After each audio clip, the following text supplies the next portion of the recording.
गुरु घासीदास भारत के छत्तीसगढ़ राज्य की संत परंपरा में सर्वोपरि हैं। बाल्यकाल से ही घासीदास के हृदय में वैराग्य का भाव प्रस्फुटित हो चुका था।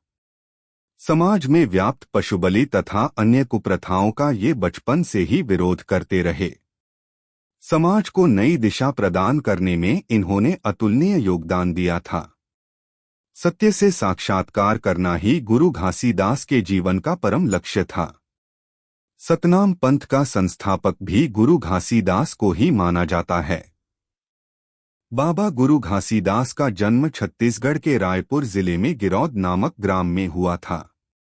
उनके पिता का नाम महगू दास तथा माता का नाम अमरौतिन था और उनकी धर्मपत्नी का सफुरा था। गुरु घासीदास का जन्म ऐसे समय हुआ जब समाज में छुआछूत, ऊंच नीच, झूठकपट का बोलबाला था। बाबा ने ऐसे समय में समाज को एकता, भाईचारे तथा समरसता का संदेश दिया। घासीदास की सत्य के प्रति अटूट आस्था की वजह से ही इन्होंने बचपन में कई चमत्कार दिखाए, जिसका लोगों पर काफी प्रभाव पड़ा। गुरु घासीदास ने समाज के लोगों को सात्विक जीवन जीने की प्रेरणा दी।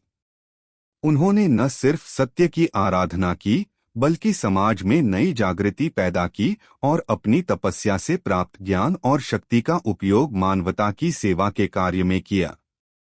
इसी प्रभाव के चलते लाखों लोग बाबा के अनुयायी हो गए।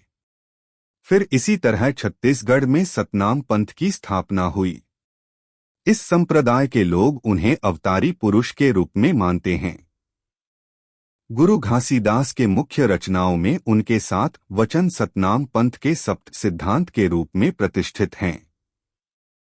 इसलिए सतनाम पंथ का संस्थापक भी गुरु घासीदास को ही माना जाता है।